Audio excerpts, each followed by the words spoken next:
apesar de todas as coisas que eu passei nesse período, foi muito ruim, foi um período longo, fui quase 10 anos nisso, cara. Assim, mais ou menos, foi mais ou menos 10. 7 a 10 anos. Porque quando chegou ali pro 7º ano em Belo Horizonte, aconteceu um marco muito importante na minha vida. Mas Daqui a pouco você conta ele. Conheci minha esposa nesse período, né?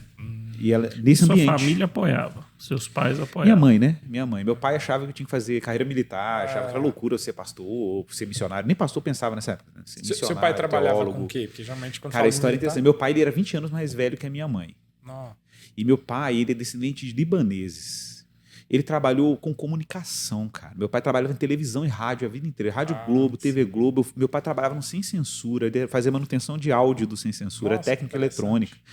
E tem uma história muito louca, porque meu pai era artista plástico, então ele tinha toda uma questão cultural muito forte, né? Muito forte. Assim, minha casa é uma casa que a gente ouvia música clássica, meu pai. A gente não era uma família rica, né? Meu pai não tinha curso superior, minha mãe veio do Nordeste, uma mulher negra que encarou o Rio de Janeiro na década de 70 e tem uma história belíssima de fé, de confiança em Deus e tudo. E nunca teve... Minha mãe terminou o ensino médio recentemente, né? E meu pai fez um curso técnico, que foi tudo que ele fez, filho de imigrantes. Então, histórias assim muito fortes, né? Forte, né? Como se encontraram. Meu pai trabalhou na TV Tupi, aí minha mãe era garçonete no... Nossa. Pedro de Lara ia lá na lanchonete, e aí meu pai ia lá e conheceu ela no Rio de Janeiro, contexto do Rio. O Rio tem muito isso, né? Caldeirão cultural muito forte, né? E meu pai cresceu no ambiente cultural, o Velho Rio. A casa da minha avó é tombado patrimônio histórico lá do Rio. Nossa, que no interessante. Velho Rio, na Buenos Aires lá e tal. Então, tipo assim, teve essas riquezas, né? Meu pai era um cara que, apesar de tudo, ele era muito bom comunicador, assim, ele se comunicava muito bem. Esse ambiente aqui era um ambiente que meu pai amava. Meu pai faleceu tem 3 anos, né? E morreu com 80 e poucos anos, imagina. Minha mãe com 60 agora, 60 e pouco. Né? Então era um pai que tinha um jeito de avô, era uma coisa engraçada. Mas teve vantagens. Por exemplo, meu pai me ensinou várias coisas técnicas, né? Então, por exemplo, mexer com eletrônica foi por quê? Por causa do meu pai, influência. Pai, né? Muita influência dele. Meu pai, assim, eu chego lá em casa, desmonto tudo lá em casa. Ferro de soldar, eu sei mexer com tudo isso. Com assim, tudo, cabo, você fizer essa mesa aí, conexão. Tudo é por causa do meu pai.